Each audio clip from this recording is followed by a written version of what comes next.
Welcome everyone. ইংরেজি reading পড়তে গিয়ে আটকে যাচ্ছ বা ইংরেজি রিডিং সঠিকভাবে পড়তে পারছো না, তাহলে আজকের সম্পূর্ণ ক্লাসটা তোমাকে করতেই হবে।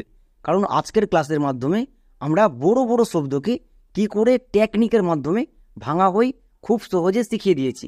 পুরো ক্লাসটি যদি ধৈর্য ধরে করো তাহলে রিডিং পড়তে গিয়ে আর কোনোদিনও ভুল হবে না।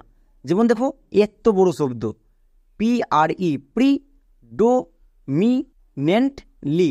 এবার এখানে দেখো, এত বড় শব্দকে প্রথমে আমরা ভেঙে নিলাম, এবার তারপরে একসাথে উচ্চারণ করলাম। যেমন প্রি, ডো, মি, নেন্ট, লি। এভাবে করে তুমি যদি ভাঙতে পারো এবং প্রত্যেকটার সাউন্ড করতে পারো, তাহলে আমি গ্যারান্টি দিয়ে বলছি ইংরেজি রিডিং পড়তে গিয়ে আর ভুল হবে না। যেমন দেখো, কনসিস্টেন্ট। আমরা যখনই বড় শব্দ দেখতে পাবো প্রথমে আমরা ভেঙে দেব। যেমন এখানে দেখো, এন এবং এস দুটো কনসোনেন্ট, তাই এদের মাঝখান থেকে ভেঙে দিলাম, এটা আমরা জানি। নেক্সট, এবার এখানে দেখো এস এবং টি দুটো কনসোনেন্ট, তাহলে এদের মাঝখান থেকে ভেঙে দেব। দুটো কনসোনেন্ট দেখতে পেলে তাদের মাঝখান থেকে ভেঙে দেব। এবার এন এবং টি এখানেও দুটো কনসোনেন্ট, তাহলে এদের মাঝখান থেকে কেন ভাঙেনি? কারণ আমি এখানে যদি ভাঙি তাহলে একটি লেটার পড়বে, একটি লেটার এর জন্য ভাঙবো না। চলো এবার উচ্চারণ করো। এবার এখানে দেখো তো, এখানে শেষের লেটার কি আছে? এন। এন ভাওয়েল না কনসোনেন্ট? কনসোনেন্ট। যদি কনসোনেন্ট থাকে তাহলে আগে যতগুলো ভাওয়েল থাকবে সবটার শর্ট সাউন্ড। যেমন ও এর short sound oh, C O N, কন। এবার এখানে দেখো এস, এস কনসোনেন্ট, তার মানে আই এর শর্ট সাউন্ড হস্তিকার, তাহলে S I S, sis. Next, এখানে শেষে টি আছে, তার মানে টি কনসোনেন্ট, তাহলে ই এর শর্ট সাউন্ড। কিন্তু আমরা এই জিনিসটা করব না, কারণ এটা হচ্ছে ওয়ার্ড প্যাটার্ন। চলো তাহলে পুরোটাকে একসঙ্গে উচ্চারণ করি, কনসিস্টেন্ট। দেখলা, এত বড় শব্দকে আমরা জাস্ট প্রথমে ট্রিক্স দিয়ে ভাঙলাম, তারপরে ট্রিক্স দিয়ে সাউন্ড করলাম। ব্যাস, এতটুকু যদি করতে পারো তাহলে ইংরেজি রিডিং পড়তে আর ভুল করবা না। যেমন দেখো, এটা আরও বড় শব্দ নিলাম, বাট আমরা ট্রিক্স ইউজ করব। যেমন এখানে দেখো, এন এবং টি দুটো কনসোনেন্ট, মাঝখান থেকে ভেঙে দিলাম। এবার এখানে দেখো এস পি, এটা হচ্ছে কনসোনেন্ট ব্লেন্ডিং ওয়ার্ড, এর জন্য দন্তস্বয়ে পো হই, তাহলে এর মাঝখান থেকে আমি কিন্তু ভাঙতে পারবো না। এর ক্ষেত্রে ঠিক এর আগে থেকে ভেঙে দেব।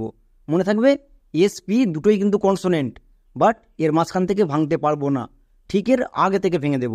এবার এখানে দেখো সি এবং টি দুটো কনসোনেন্ট, তাহলে এদের মাঝখান থেকে ভেঙে দিলাম। এবার এখানে চারটা অংশ পেয়ে গেলাম এবং চারটা ছোট ছোট, খুব সহজে উচ্চারণ করতে পারবো। যেমন দেখো এন, এন কনসোনেন্ট, কনসোনেন্ট থাকলে কি হয়?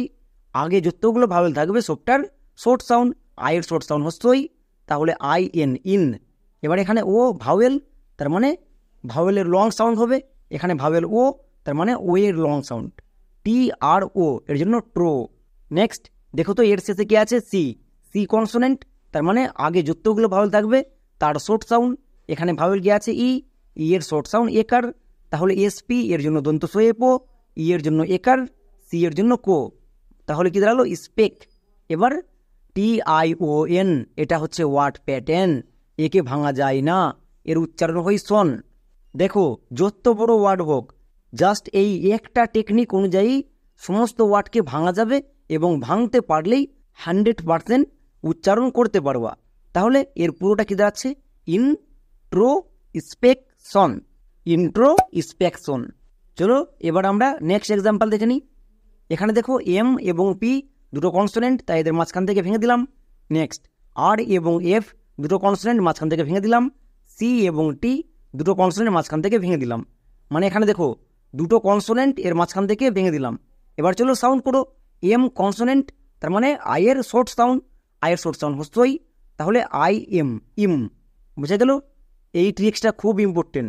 নেক্সট, এবার এখানে দেখো শেষে আর আছে, আর কনসোনেন্ট, কিন্তু আমরা এই নিয়মটা দেখব না। কেন? আমরা জানি ই আর একত্রে আর সাউন্ড দেই, তাহলে পি এর জন্য পো প্লাস আর, পার।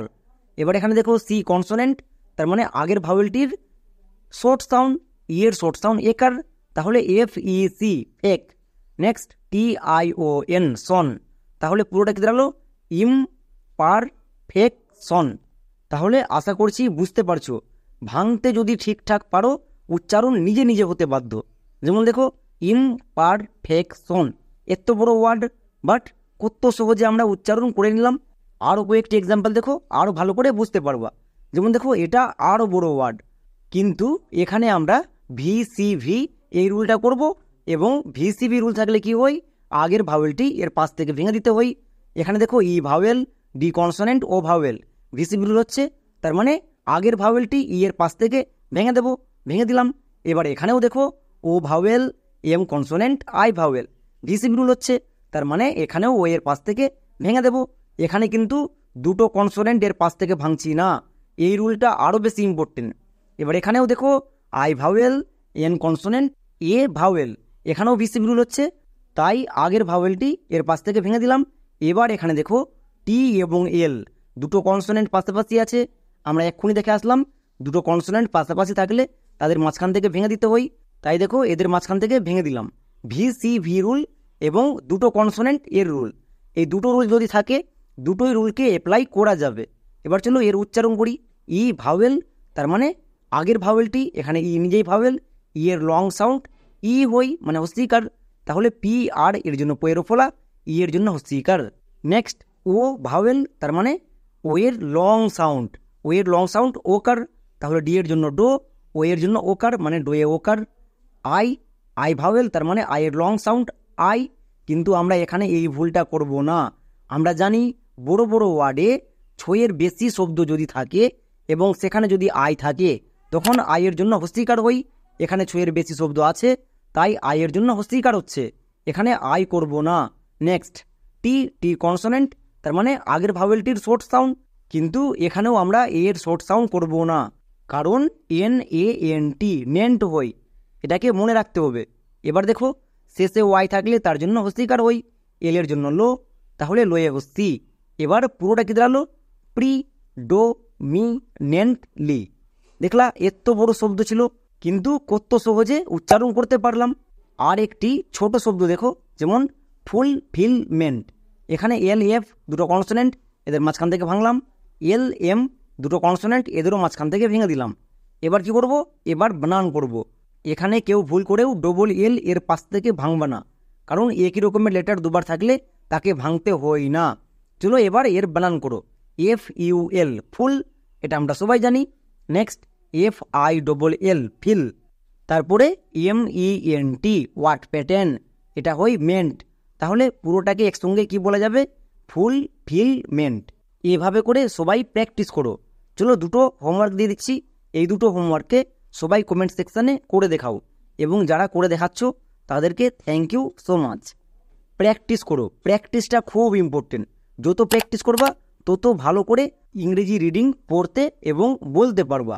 তাহলে আজকের মতো এখানেই, দেখা হচ্ছে নেক্সট ক্লাসে।